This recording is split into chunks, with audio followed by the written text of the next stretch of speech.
What's going on, guys? In this video, I'll be showing you how to create film ring transitions. I'll be showing you guys two different ways to create it, and it's really easy to do, so let's just get right into it. Okay, so the first thing we're gonna do is create that film ring transition. And to get started, we're gonna create a new solid layer.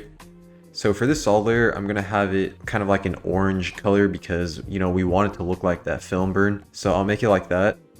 For this layer, I only want to be one frame, so bring it back one frame, and I want it to appear right before the second clip. So just bring that back one frame from the second clip. Next thing we're going to do is mask out the middle part of the solid layer. So I'm going to grab the ellipse tool, and then you want to make sure that you have a perfect circle right in the middle. So if you hold the shift button and then left click, just drag your mouse, make sure that the circle is like right in the middle.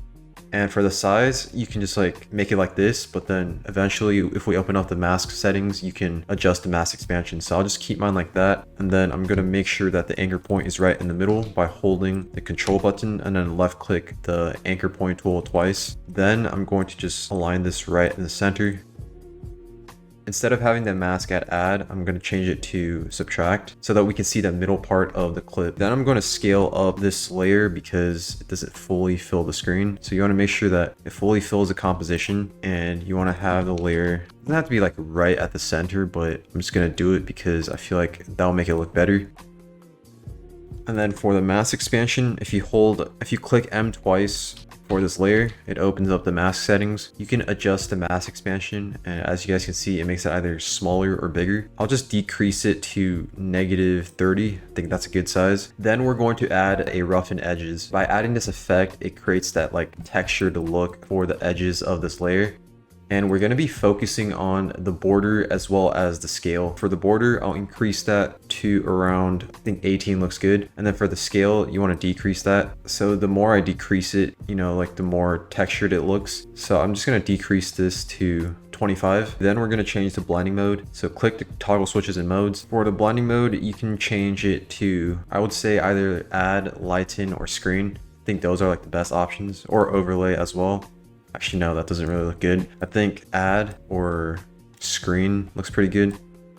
Yeah, I'll go with add, and then open up the opacity. I feel like it's a little too intense, so we can just decrease that. I think I'll decrease that to 60%, and then we're going to duplicate this layer. For the opacity, I'll decrease it to 50%. I'm also going to increase the scale and slightly move the position just so that it looks more like that film ring that we're going for. I'll increase the scale by 4% and then just move the position a little towards the right. And then for the blending mode, just leave it as it is. I'm also going to change the settings of the roughen edges. For the scale, I'll increase that to around like 65, and this is what we have for the final transition. I think that looks pretty dope. Now I'm going to be showing you guys the second film ring transition. So I'll show it on the same clips and then turn these layers off. First thing we're going to do is create a new shape layer, and for this one I'm going to make it black. Create a circle in the middle of the composition. Make sure to hold the shift button, and I think that's a good enough size. So you also want to make sure that the anchor point is right at the center, and then go to the align tab and make sure it's right in the center. Then we're going to make this one frame long as well. Duplicate this layer. For the top layer, it's going to be black, and then for the bottom one, we're going to change the color to white. After doing that, pre-compose the bottom layer, which is the white circle. For this layer, we're also going to add the roughen edges. Increase the border so that it looks like that film ring effect that we're going for. I think that's good enough. And then for the scale, we're also going to increase that. I'm going to increase this to 250. Next thing we're going to do is grab these two layers and pre-compose it again. Just rename this one to ring as well. And then we're going to add a Gaussian blur. Increase the blurriness just by a little. I'll increase this to 4. For the next effect, we're going to add a glow. For this effect, I'll just leave the settings as it is. And then we're going to duplicate this layer. Bring it forward one frame so that it's in the second clip. And for this layer, I'm going to increase the scale so that it looks different from the layer from before. So increase the scale to like, I think 100, like 40% looks good. And when I play this, we have that film ring transition.